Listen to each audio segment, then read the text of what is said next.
दोस्तों, मेरा नाम उत्कर्ष है और मैं देहरादून का रहने वाला हूँ। दरअसल उस रात मेरे साथ जो हुआ वो याद करके मैं आज भी डर जाता हूँ।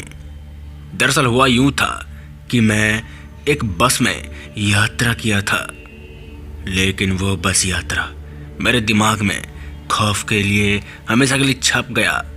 एक तूफानी रात में शहर में भारी बारिश हुई, जिससे रास्ते में आने वाली हर चीज भीग गई। इसी तूफानी रात के दौरान एक आपातकाल ने मुझे लुधियाना की यात्रा पर निकलने के लिए मजबूर कर दिया। कोई अन्य रास्ता नहीं था, इसलिए मैंने अपने गंतव्य तक सुरक्षित पहुंचने की उम्मीद में रात वाली बस पकड़ ली। जैसे ही मैंने बस में कदम रखा, मुझे एहसास हुआ कि ये बारिश से भीगे अंदर से बचने के लिए यात्रियों से भरी हुई थी। अंदर माहौल बोझिल था, हवा में पूर्वाभास की भावना तैर रही थी। बस ड्राइवर एक उदास चेहरे वाला आदमी था। उसने मेरी ओर सिर हिलाया और मुझे थके हुए यात्रियों की भीड़ में बीच तुरंत एक सीट मिल गई। जैसे ही बस आगे बढ़ी तो मेरी नज़र बस के बूढ़े कंडक्टर पर पड़ी। उसका पुराना चेहरा, गहरी आंखें और ऐसी आवाज़ थी जो मेरे रीढ़ में सिहरन पैदा कर देती थी। बारिश लगातार खिड़कियों से टकरा रही थी, जिससे माहौल डरावना हो गया। कंडक्टर ने सभी यात्रियों को कहा, सुना तुम लोग, उसने शांत स्वर में कहा। उसकी आवाज़ में चेतावनी थी। सुना, अगले 5 मिनट तक बिल्कुल चुप रहो, चाहे कुछ भी हो जाए, एक भी शब्द नहीं बोलना। अगर बोलोगे तो छलावा हमें नहीं छोड़ेगा और अपनी जाल में फंसा लेगा। ये सुनते ही सभी यात्री हैरानी भरी निगाहों से एक दूसरे पर देखने लगे, तो उत्सुकता भय के साथ मिश्रित हो गई। मैं अपने पेट में एक गांठ कसती हुई महसूस किए बिना नहीं रह सका। जैसे ही बस बारिश में भीगी हुई सड़क पर चल रही थी, समय धीमा होता जा रहा था। एकमात्र आवाज बारिश की बूंदों की आ रही थी। बाकी सब शांत था और अंधेरे में डूबा हुआ था। जो बातें उस बूढ़े आदमी ने बताई थी, मैं उसको बिल्कुल भी नहीं मानता था और यही मुझ पर भारी पड़ने वाला था। जिसके बाद मैंने कहा, आप किस भ्रम की बात कर रहे हैं? जैसे ही मेरे शब्द हवा में लटके, बस के अंदर का माहौल डरावना हो गया। यात्रियों के चेहरे भय से कांप उठे, उनकी आंखें भय से फैल गई। जैसे जैसे बस दौड़ती जा रही थी, अजीब अजीब आवाजें और परछाइयां बस के चारों तरफ घूम रही थी और चिल्ला रही थी। अचानक बस रुक गई। ब्रेक की आवाज ने सन्नाटे को चीर दिया। दरवाजे खुले, जिससे परे एक उजाड़ कोहरे से भरा परिदृश्य सामने आया। कंडक्टर की आंखें भय से भरी हुई मेरी आंखों से मिली। हम फंस गए हैं, वो फुसफुसाया। उसकी आवाज़ डर से कांप रही थी।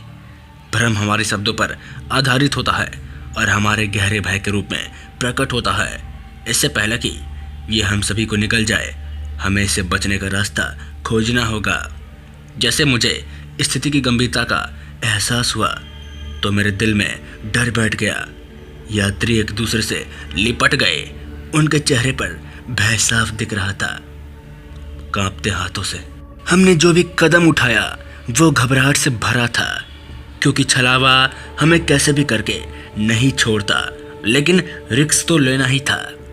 उस भूतिया दायरे में आते ही समय मानो रुक गया हो और निराशा हमें निगलने की धमकी दे रही थी। लेकिन दृढ़ संकल्प और आशा के टिमटिमाते अवशेषों के साथ हम आगे बढ़ते रहे। हम धुंध सी भरी खाई से होकर गुजरे। हर कदम पर हमारे दिल की धड़कनें बढ़ रही थी। देखते ही देखते हम सभी यात्री छलावा की भयावह पकड़ में फंसते गए। उनकी डरावनी चीखें अंधेरे में गूंज रही थी। उनके शरीर पूरी तरह से गायब होने से पहले धुएं के गुच्छों में घुल रहे थे। दहशत ने हमें जकड़ लिया और मुझे लगा कि मेरी अपनी विवेक सीमा पर डगमगा रही है। अवस्था के बीच मेरी नज़र एक पुराने अवशेष पर पड़ी।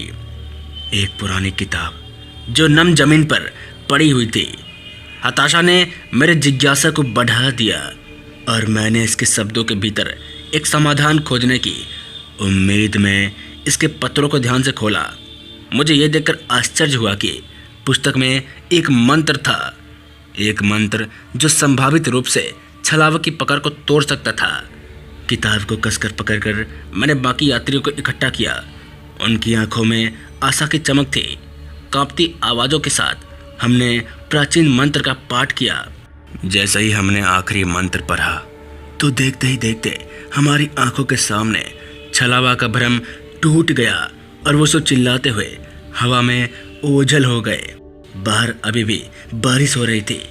यात्री डर के मारे कांप रहे थे, लेकिन पहले से राहत थी। बुरे कंडक्टर ने, जिसका चेहरा थका हुआ था, अलौकिक शक्ति पर हमारी जीत को स्वीकार करते हुए मेरी ओर सर हिलाया।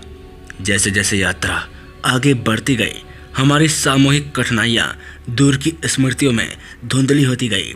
हम सुरक्षित रूप से लुधियाना पहुंच गए। अच्छी बात तो ये थी कि उस रात हम सभी के सभी बच गए, जो हमेशा के लिए उस कष्टदायक अनुभव से प्रेतवादित हो गई। उस भूतिया मुठभेड़ ने मेरी आत्मा पर एक अमिट छाप छोड़ी थी, जो उस अंधेरे की याद दिलाती थी जो वास्तविकता के पर्दे से ठीक छिपा हुआ था। और वो पल को आज भी याद करके मेरे रोंगटे खड़े हो जाते हैं। तो दोस्तों, ये कहानी यहीं तक थी। अगर आपको कहानी अच्छी लगी तो हमारे चैनल फियर पॉडकास्ट को लाइक शेयर सब्सक्राइब जरूर करें। मिलता है ऐसी कहानी के साथ, तब तक के लिए जय हिंद, जय भारत।